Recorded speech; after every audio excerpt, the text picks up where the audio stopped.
So, you have seen Red Riding Hood.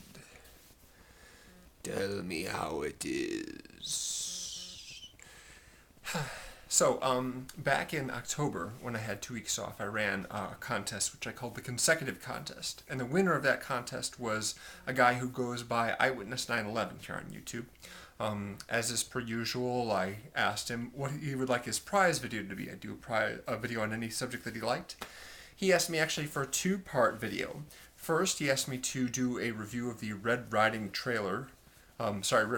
trailer, which had come out only recently then, and then to do a follow-up when the film finally came out, and it just came out this weekend.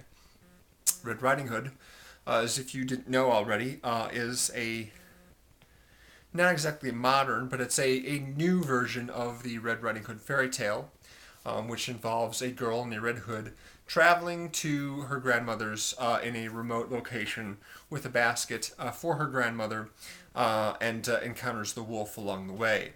And then when she gets there, the wolf has eaten her grandmother and has taken her place, put on her little hat and her little cap and her little jammies, and wearing her little granny glasses. And she's like, "Grandma, what a big teeth and snout you have. My goodness, what has happened to you?" And then she is attacked by the wolf, but then she's saved by the huntsman, I guess.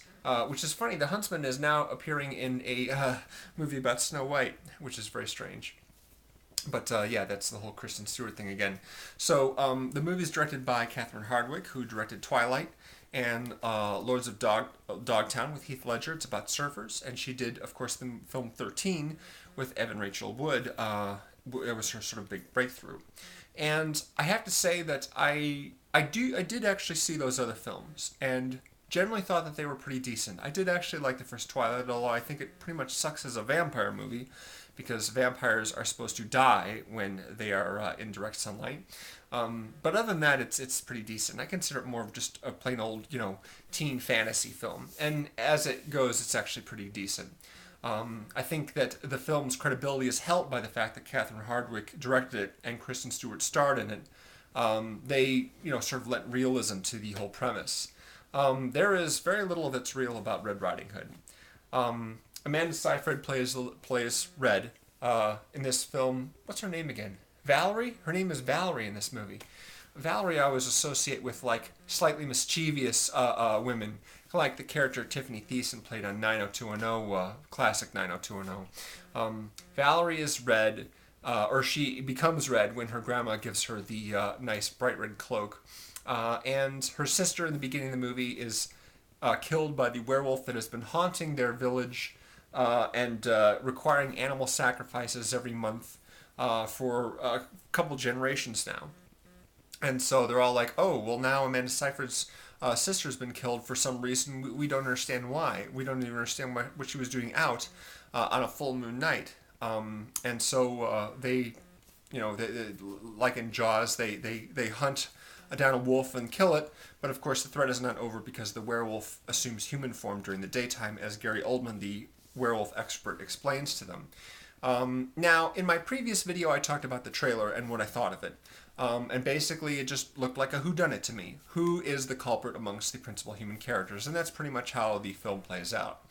I floated the possibility that Gary Oldman was the werewolf because he and Amanda Seyfried were the only two people in the trailer that were wearing anything other than drab colors. Gary Oldman was dressed in bright purple, and Amanda Seyfried's wearing bright red. So I figured, protagonist, antagonist, just kind of like in the in Unbreakable, the way all the evil characters are wearing some sort of bright primary color to help the audience identify them.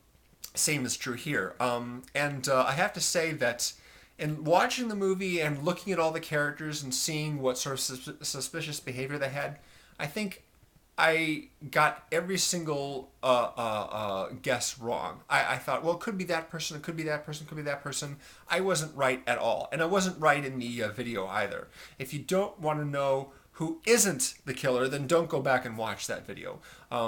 But basically, I made a few predictions about who the werewolf might be, the culprit amongst the characters, and I was wrong. I didn't guess right. And finally, when the answer was revealed, I was like, what, that person? Why? Why? And there's, of course, then a lot of exposition as to how, explained as to why this person was doing what they're doing, and all kinds of other jazz. Yeah, that in and of itself was a good aspect of the movie. I have to say that this movie has gotten absolutely atrocious reviews, and it actually turned out to be a little bit better than I thought it would be. However, that still doesn't mean that it's very good. Gary Oldman, is a nice breath of fresh air because most of the people in the cast really aren't that interesting. I think this is probably the worst performance that Amanda Seyfried has given so far. She's pretty dead in this movie. She always looks good, no matter what.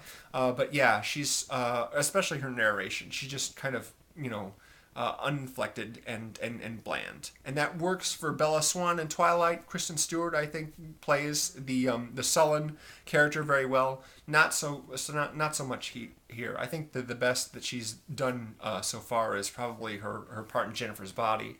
And she's been decent in other stuff, but here, not so much. The two guys who are fighting over in the movie, they're not so great. Nothing very distinguishable about either of them. Billy Burke plays her father. Normally, he's really good. He's fun in the Twilight movies, especially the first and third one. He has really good scenes in both of those. Here, he's kind of depressed and drunk most of the time, so there's not a lot going on there. Julie Christie kind of, she's the grandmother. She kind of overplays her part a little bit. Gary Oldman really overplays his part, which is a good thing because he's Gary Oldman. He's terrific. The best performance out of the entire cast is an actress whose name I don't even know. She's one of Valerie's friends. She's got red hair, and she is angry at Valerie for some reason.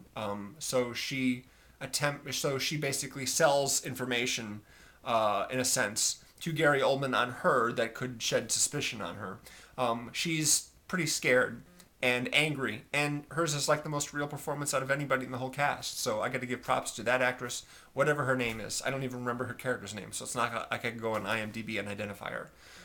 If you choose to see the movie, which I hope you don't, you'll know who I'm talking about because she's the redhead in the cast.